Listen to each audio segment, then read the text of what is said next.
Para jamaah yang dimuliakan Allah Subhanahu wa taala, maka dalam season kita hijrah menuju sunnah, saya akan sedikit sampaikan tentang di mana di zaman Rasulullah sallallahu alaihi wasallam itu ada majelis Rasulullah, di mana dalam majelis itu ada hal yang unik yang dirasakan oleh para sahabat Rasulullah sallallahu alaihi wasallam.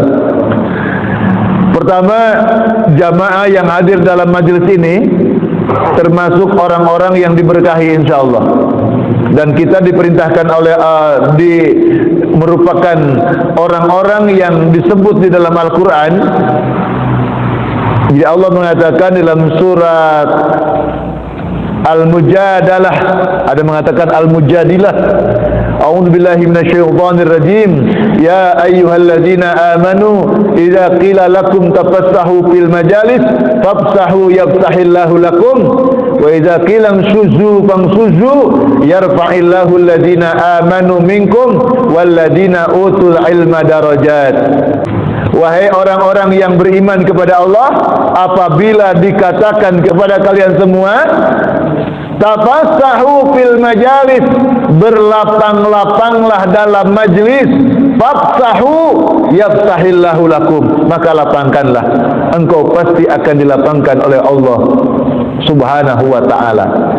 Para jamaah, di dalam riwayat tidak secara spesifik Nabi itu ngajinya kapan, apakah setiap ahad subuh gitu kan, atau setiap hari apa, tidak secara spesifik, tapi secara umum bahwa kajian, ngaji, majlis itu dilakukan setiap saat, sesering mungkin. Kenapa?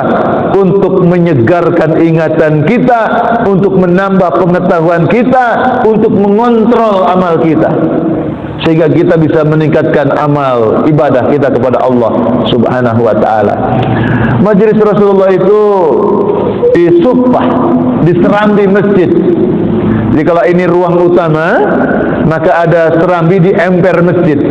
Di emper masjid itu juga di situ tempatnya para sahabat yang tidur di masjid, karena mereka orang-orang miskin atau para musafir perjalanan jauh, dan mereka menumpang di serambi masjid itu, di supah itu, ngaji di situ. Apakah serambi masjidnya itu sempit atau jamaah yang datang cukup banyak? Nah, kita kan sulit mengukur masjid ini besar atau kecil. Saat ini masjid ini masih kebesaran, soalnya jamaah masih longgar ini, gitu kan? Padahal kaum muslimin di sekitar Masjid Sabilillah yang muslim, kalau dia datang semua ke masjid 5 waktu, sholat berjamaah di masjid, insya Allah masjid ini masih kekecilan. Mungkin halamannya juga penuh. Kenapa? Semua ke masjid, gitu kan? Walaupun masjidnya besar, gitu kan? Kalau jamaahnya yang datang banyak, masjidnya masih kekecilan. Nah, ini sekarang ini masih kebesaran, Pak. Itu ya, Insya Allah. Nah, di serambi masjid itu kumpul para sahabat, sudah berdesak-desakan, Pak. Sehingga apakah tempatnya yang kecil atau jamaahnya yang banyak, ya? Itu desak-desakan, sehingga lutut-lutut para sahabat Rasulullah, ya, yang ikut majelis Nabi itu sudah lututnya nempel semua. Jadi ngaji Nabi itu halaqah, ngariung. Jadi Rasulullah dikerubungi sahabat terus, ya, keliling. Itu namanya hilaquz zikir, bermajelis Rasulullah. Nah, adab dalam majelis, adab Rasulullah menyampaikan, siapa yang datang ke masjid lebih dulu, dia lebih berhak memilih tempat yang dia suka, gitu kan? Jadi jamaah yang datang lebih awal itu seyogianya dia suka memilih sok terdepan. Jadi kan kita ini suka-suka saya lah, mau di belakang, mau di pojok, gitu kan? Mau deket dinding supaya gampang nyandar, Bu, ya, enak, bisa nyandar, gitu kan? Senden, gitu ya. senden ke dinding, hatinya bersandar kepada Gusti Allah. Jangan lupa ya. Jadi siapa yang datang lebih awal, sunnahnya di saf pertama, karena ada doa Rasulullah. Jadi orang yang innallaha wa malaikatahu yusholluna ala shafil ula. Allah bersolawat, malaikat bersolawat untuk orang-orang yang berada di saf terdepan. Ibu-ibu gak kebagian ya, karena saf terdepan bagi bapak-bapak. Kalau ibu-ibu justru saf terdepannya paling belakang. Itu ibu-ibu. Shafil ula, saf yang pertama, dapat salawat. Nah, para sahabat itu tahu. Bahkan kalau seseorang sudah duduk di sini, misalkan contoh di sini, lalu sebentar dia ke belakang mau wudhu lagi karena batal, tempat duduknya ternyata ada orang datang diduduki oleh orang itu, dia berhak untuk mengusir. Kalau mau, Pak maaf di sini tempat duduk saya, itu harus geser. Kalau mau. Tapi kalau merelakan itu juga lebih baik. Oh masih luas. Jadi jangan sampai ikut tempat duduk saya, masih luas aja saya nemenin sampean itu kan. Tapi secara hukum dia lebih berhak karena dia duduk di situ. Sampai seperti itu. Nah, ternyata ketika sahabat duduk bersama Rasulullah itu ngaji bersama Nabi, lutut sahabat itu nempel dengan lutut Nabi. Karena dia bercita-cita, aku cinta kepada Rasulullah, bukan hanya ingin mendengar apa yang disabdakan Nabi, tapi kami ingin meletakkan lutut kami bersama lutut Rasulullah, supaya besok mendapatkan saksi di hadapan Allah Subhanahu wa ta'ala. Barangkali malaikat ketika akan menyiksa, hei malaikat, ada lututku nyentuh lutut Nabi, kira-kira begitu. Sehingga malaikat sungkan barangkali. Seperti itu. Lalu ada para sahabat Rasulullah yang datang terlambat, rombongan. Ternyata mereka adalah para mantan perang Badar, pahlawan. Kalau pahlawan kan sudah meninggal, ini masih hidup orangnya, itu kan. Jadi para alumni perang Badar baru masuk. Masya Allah. Nabi tahu siapa mereka. Kenapa? Allah saja memuliakan mereka. Jadi para syuhada Badar dan para alumni yang ikut perang Badar itu sudah dimaklumkan oleh Allah di dalam Al-Quran, surat An-Nisa itu. Orang-orang yang ikut berperang di jalan Allah dengan harta mereka dan dengan jiwa mereka, kata Allah, kedudukan mereka itu tinggi di hadapan Allah Subhanahu wa ta'ala, dan Allah janjikan pahala besar kepada mereka. Nabi melihat itu. Maka ketika mereka datang terlambat, respeknya Nabi kepada para sahabat ini, kata Nabi, wahai sahabat, tolong tapassahu fil majalis, kalian agak geser sedikit, kalian berikan ruang agar para sahabat ini bisa duduk di sini dekat Nabi. Kenapa seperti itu? Nabi mengatakan mereka ini lebih berhak untuk dekat dengan aku, karena Allah menghormat mereka. Nah, orang yang dekat Nabi ini tadi, Pak, merasa tersinggung. Di sahabat yang ikut ngaji dengan Nabi, yang sudah lututnya nempel dengan lutut Nabi, itu tidak terima. Hati mereka ada sifat munafik. Katanya yang datang duluan berhak, sekarang musir-musir. Itu dalam hatinya. Tidak mau geser dia. Tidak mau geser. Padahal Nabi yang bilang, Nabi yang mereka cinta, Nabi yang bilang, coba mundur dikit, geser dikit, agar sahabat perang Badar masuk duduk dekat aku. Di hati mereka, yang sing telat yang buri wae, itu kan? Sing telat yang buri wae. Itu Pak maknanya, ada tempat VIP, Pak. Jadi kalau masjid ini ngadakan ngundang misalkan aparat, itu ya, kecamatan apa, kalau dinyatakan ada tempat VIP itu sebenarnya landasannya di sini. Walaupun kita tidak tahu secara apakah Allah memuliakan mereka, kita nggak usah menerjemahkan, nanti buruk sangka, ya, buruk sangka. Terus pokoknya sesuai zahir mereka dihormati, mereka diberikan tempat. Terserah mereka mau atau tidak, ya urusannya, gitu kan? Gitu. Sama kenapa ada ustadz atau siapa duduk belakang, oh ustadz maju misalkan, gitu kan? Itu memang penghormatan. Perkara ustadznya tetap di belakang, ya nggak masalah. Jamaah yang dimuliakan oleh Allah, si sahabat ini nggak mau. Kenapa? Bagaimana mau geser, mau mundur, wong lutut sudah nempel semua, kan gitu. Banyak alasannya untuk tidak mentaati. Kan sama seperti bapak ibu, sholat atau tepat waktu, saya sibuk pak, kan?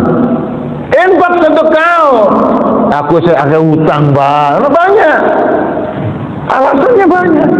Masya Allah. Lalu Allah menurunkan ayat ini.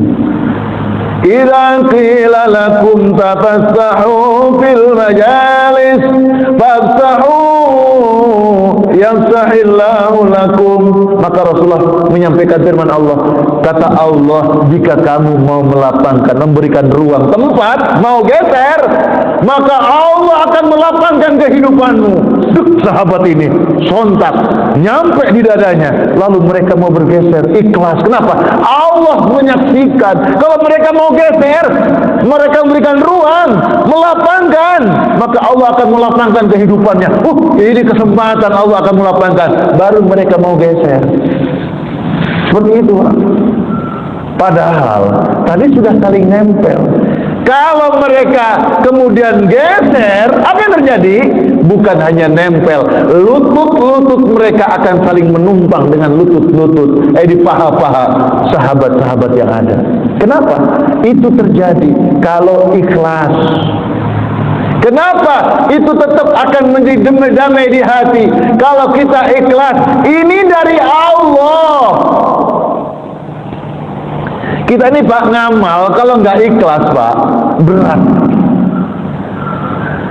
Bangun malam, sholat tahajud, banyak menyebut nama Allah, baik sama tetangga, itu berat. Kalau baik sama tetangga yang baik, gampang. Baik sama tetangga yang tidak baik, gampang atau berat? Berat. Seperti sahabat tadi suruh geser, gak mau. Kenapa? Yang dilihat omongan tetangga yang gak baik itu, tidak melihat omongannya Gusti Allah. Sahabat ini sudah desak-desakan, tapi dapat berita dari Allah, kalau kamu mau melapangkan, maka Allah akan melapangkan kehidupanmu. Ada Allah. Geser. Kalaupun orang itu benci kepada kita, tetap kita baik sama dia dan tidak membencinya. Kenapa? Saya tidak membenci dia karena Allah menyenangi saya. Begitu. Biarlah dia benci sama saya, urusannya dengan Allah, tapi sudah saya maafkan dan saya tidak membenci dia. Itu berat kalau melihat orangnya, tapi kerja melihat Rahman Rahim Allah, jadi ringan. Itu ajaran Rasulullah. Nah, jamaah yang dimuliakan oleh Allah, kita simpulkan, maka ada 3 sikap hati umat Rasulullah minimal, ya, yang menjadi amaliyah kita. Ada 3 sikap hati. Yang pertama, lapangkan hatimu, ya, lapangkan hatimu buat kehadiran fisik orang lain. Tadi bisa lapang. Jadi orang yang bisa melapangkan itu bukan karena tempatnya yang masih luas. Orang yang bisa melapangkan itu bukan karena tempatnya sudah sempit, tapi karena hati yang lapang. Sekalipun tempatnya sempit, kalau hati lapang, bisa. Sampai itu kalau di jalan kesenggol sedikit marah. Sepedaan, udah kesenggol, marah. Hati-hati kalau jalan. Ini Pak, maaf. Udah minta maaf, saya marah-marah Pak. Itu Pak. Tapi kalau orang mau nonton sepak bola, desakan, ngantri karcis, senggol-senggolan, ini tetap nyaman Pak. Kenapa? Karena ada kecintaan. Kita pun sama. Kalau kita cinta kepada hamba Allah, cinta kepada Allah, sekalipun sempit, bisa jadi lapang Pak. Maka lapangkan hatimu buat kehadiran fisik orang lain. Maaf, rumahnya kan zaman sekarang makin sempit, Pak. Dulu masih 10 kali 15, 25 kali 40 kan. Sekarang 5 kali 11 kan. Masya Allah. Tapi ada istilah RSSSS ya. Rumah sangat sederhana sehingga sulit kaki selonjor kan. Masya Allah. Hutang masih ada gitu kan. Masya Allah. Anak cerewet, tahu-tahu mertuanya telepon. Dok, lagi di mana? Masih di rumah, Pak.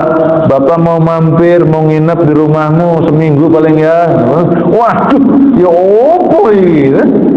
Duit nggak punya, beras habis, rumah kecil, tidurnya di mana? Masya Allah. Habis itu mertua yang satunya juga sama. Tadi mertua istrinya, sekarang bapak ibunya sendiri.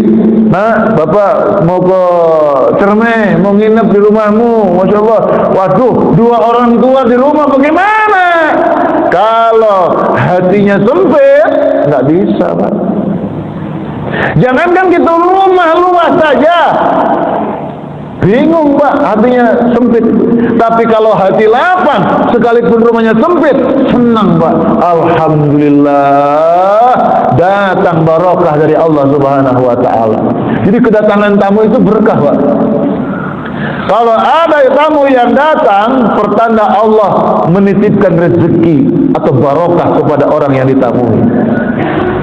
Kalau tamu itu pamit pulang, insya Allah ada ampunan dari Allah Subhanahu wa ta'ala untuk yang punya rumah. Insya Allah orang sudah datang, dalam hatinya, anakku masih begini hidupnya, rumahnya kecil, dia jalan ke belakang, entek berasnya kan, ya boy, anaknya tenang, saya fasilitas, ngopi, kan? Masya Allah, menutupi segala masalah itu bisa. Ayo Pak, ngopi dulu Pak, santai dulu Pak, ayo tak belikan makan dulu Pak. Masya Allah, orang tuanya berbisik, Bu, tabunganmu ono piro, ya, Masya Allah, anakmu sakno ini, terus ambil, itu barokah. Kalau sikapnya bagus, itu mendatangkan rezeki. Makanya berbuat baiklah kepada orang yang berbuat baik kepadamu, dan tetaplah engkau bisa berbuat baik kepada orang yang tidak baik kepadamu sekalipun. Itu ajaran Rasulullah SAW. Jadi nyunnah itu banyak. Jadi sebenarnya hijrah menuju sunnah itu temanya sangat umum sekali, Pak.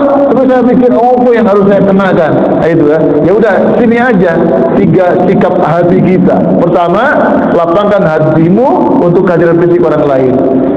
Rasulullah mengisyaratkan kalau punya jatah 1 orang bisa dimakan 2 orang, punya jatah 2 orang bisa dimakan 3 orang. Anaknya bapak ibu yang mondok, ketika bapak ibu jenguk ke sana, bawa nasi bungkus 5 bungkus, anaknya celuk-celuk koncoy, hei teman-teman ke sini, geruduk 15 orang. Insya Allah 5 bungkus oleh 5 orang, 5 bungkus 15 orang. Insya Allah bukan untuk kenyang, bukan, ada berkah di situ. Anaknya latihan mental, bagaimana bisa sabar, bagaimana bisa menghargai teman, bagaimana bisa mengontrol emosi, bagaimana dia bisa berbagi, bagaimana dia bisa peduli dengan sesamanya. Masya Allah, sudah latihan di situ. Mungkin 2 suap, 3 suap sudah habis, tapi senang. Besok kan orang tua temannya datang juga, makan lagi. Masya Allah, itu ajaran Islam, lapang hati. Itu yang pertama. Yang kedua, lapangkan hatimu bagi ketidaktepatan pelayanan orang lain kepadamu. Suami istri kita pikir sikapnya akan sama dengan yang kita inginkan. Sering nggak sama. Suami maunya apa, istri karepe opo. Maunya istri begini, suami tidak begitu. Tetangga kok punya tetangga kayak gini sih, kan nggak cocok. Memang kita hidup di dunia ini berdampingan dengan yang tidak cocok itu, supaya bagaimana bisa ketemu kecocokannya. Lapangkan hatimu buat ketidaktepatan sikap orang lain kepadamu. Maaf bapak ibu yang punya pembantumu tuh kalau ada kurang sikapnya kepada majikan, dimaafkan. diberi hadiah. Pantes wae nasibnya seperti itu. Bapak ibu ijazahnya apa, pembantumu apa, pasti beda. Maka saya ngerti ngalah. Turbo, turun ke bawah, turba. Masya Allah. Makanya Rasulullah ngajarkan, wa in ta'fu, maafkanlah dia. Wa tasfahu, bukan hanya memaafkan, baikinlah dia. Wa taghfiru, sambungkanlah ke Allah, mohonkan ampun kepada Allah. Kepada siapa? Kepada orang yang baik kepadamu dan kepada orang yang jahat sekalipun kepadamu. Jadi kalau ada orang nyakitin kita, inta, jika engkau mau maafkan, maafkan kata Rasulullah, maafkan, maafkan. Bukan hanya itu kau maafkan, tetap kau harus sambung silaturahim. Kita ini kan bisa memaafkan, tapi untuk ketemuan nanti dulu. Sudah saya maafkan, dia ingin ketemu, sudah tak maafin, gak usah ketemu. Berarti belum pol. Agama mengajarkan, maafkan, tasfahu, tetap kau baiki dia. Lalu sambungan ke Allah, takfiri Allah, ampuni dia. Makanya kehidupan ini Pak, nyambung Pak. Jadi kaum muslim itu nyambung Pak doanya. Baik tetangga yang kita kenal maupun kaum muslimin yang belum kita kenal, kita ini harus baik Pak. Kenapa? Itu saudara. Itu kita punya doa dari mereka. Punya doa.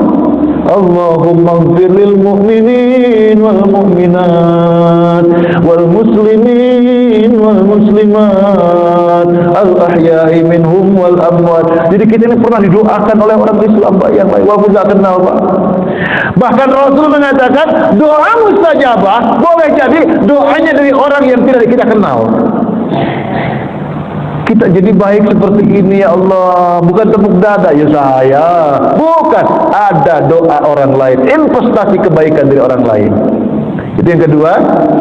Jadi meringankan tuntutan, memudahkan apa yang sulit, rela dalam pelayanan. Dikurang-kurang dikit, dimaafkanlah. Gak cocok, dimaafkan. Jadi pemaaf berat, pahalanya besar. Yang ketiga, lapangkan hatimu untuk kesempatan bertumbuh pihak lain. Kita harus lapang Pak, hidup bermasyarakat itu. Kalau ada orang mau cerita pengalaman, dengarkan supaya orang itu senang. Oh, ada temannya cerita kok malah gak mau dilanggai. Pak, kemarin saya rekreasi ke sana, Masya Allah, bagus sekali tempatnya. Kamu sudah berapa kali ke sana? Baru kemarin. Allah, baru sekali aja cerita-cerita. Saya tiap minggu ke sana. Nah itu ngelecehin orang itu. Nggak menghargai orang. Jangan seperti itu. Jadi kalau ada orang cerita, dengerin. Cuma jangan juga kita harus tahu diri. Jangan jadi cerita terus kayak penceramah ngomong aja sendiri. Jangan. Insyaallah. Lapangkan hatimu bagi kesempatan bertumbuh pihak lain. Jadi ada musim pandemi Pak, banyak yang PHK, dia buka warung kopi, buka usaha gitu kan, dapat untung 100.000, tepuk dada, alhamdulillah ya Allah, cerita ke temannya, saya dapat untung kemarin, berapa untungnya? 100.000, ya Allah 100.000, saya 500.000 itu masih rugi. Gak bagus itu insyaallah. Jadi kita ini harus bisa menyenangkan orang begitu semangat. Saya juga kemarin begitu, waktu saat telateni alhamdulillah meningkat. Jadi memberi semangat kepada orang. Jadi kalau ada jamaah baru datang, tumben lagi teko, wis laras yo. Ya Allah, jangan ada orang baru ikut ngaji digitukan. Mutung dia nggak teko mana. Ada orang baru ke masjid, alhamdulillah Bu, saya kangen be sampean. Sudah datang ke masjid kapan-kapan, aku mampir ke sampean bareng-bareng lagi ke masjid. Gitu Pak. Ditakmiri juga semangat. Di sewaktu-waktu lah diacaknya di bawahnya karpet ini kasih 100.000 diacak. Habis sholat, habis ngaji gini, alhamdulillah para jamaah yang dapat rezeki barokah, silahkan ditengok karpetnya, gitu kan. Alhamdulillah 100.000. Kasih tahu yang lain ya jamaah yang belum datang. Mana? Besok datang lagi nyari duit, belum duduk tengok-tengok dibuka karpetnya, masya Allah. Gitu. Dia beri semangat. Gitu. Bapak Ibu yang dimuliakan Allah Subhanahu wa taala, maka di antara sekian sunnah-sunnah Rasulullah, banyak sekali sunnah, paling tidak apa yang kita lakukan amaliyah secara lahir, maka juga secara rohani hati kita ada perbaikan. Maka orang ahli ibadah, maka hatinya makin bersih. Jika sikap hati kita, lapangkan hati untuk kehadiran fisik orang lain, suka berbagi. Lapangkan hati karena ketidaktepatan pelayanan orang lain. Dia namanya lain apa tempatnya, dia lahir di mana, beda alamnya mungkin. Kemudian lapangkan hatimu untuk kesempatan bertumbuh pihak lain, suka memberikan semangat, mengapresiasi hasil kerja orang. Masya Allah, itu senang. Demikian Bapak Ibu ini dimuliakan oleh Allah, mudah-mudahan bermanfaat. Sebelum tutup mungkin ada yang mau bertanya, disilahkan. Tafadhol. Monggo. Atau kalau tidak ada, jangan diada-adakan. Sudah cukup nih. Ini sudah waktu isyraq. Mudah-mudahan apa yang disampaikan seiring Allah menurunkan taufik hidayah rahmat kepada kita, sehingga apa yang kita dapatkan dicatat sebagai ilmu yang bermanfaat, ilmu yang menjadikan cahaya bagi kita, menuntun kita, memberikan semangat kita ke jalan yang diridhai oleh Allah Subhanahu wa taala. Subhanakallahumma wa bihamdika nashhadu an la ilaha illa anta wa nastaghfiruka wa natubu ilaik. Allahumma anfa'na bima 'allamtana wa 'allimna ma yanfa'una warzuqna 'ilma yanfa'una.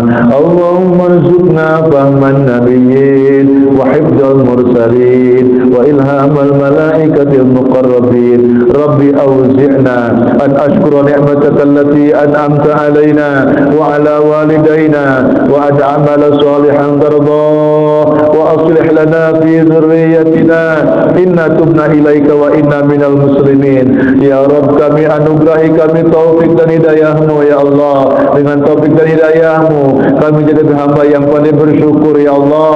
Bersyukur atas nikmat-nikmat yang kau limpahkan kepada kami, dan mensyukuri nikmat yang kau alirkan kepada kedua orang tua kami.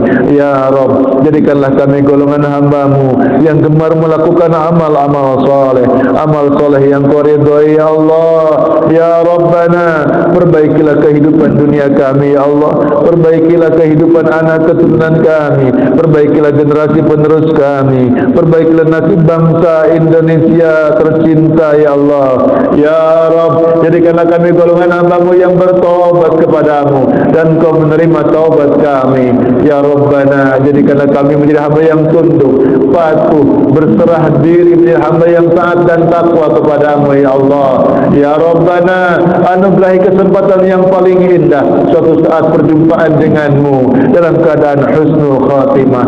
Allahumma ya Rabbana, jadikanlah kami golongan hamba-hambamu yang mencintai Allah dan mencintai Rasulullah dan dicintai oleh Allah dan Rasulullah. Ya Allah ya Rabb, kami kepada Engkau lah kami bersimpuh, dan kepada Engkau lah kami memohon pertolongan ya Allah. Rabbana wa taqabbal du'ana innaka sami'ud du'a. Rabbana atina fid dunya hasanah wa fil akhirati hasanah wa qina adzabannar walhamdulillahi rabbil alamin. Billahi taufiq wal hidayah fi sabilil haqq. Wassalamu alaikum warahmatullahi wabarakatuh.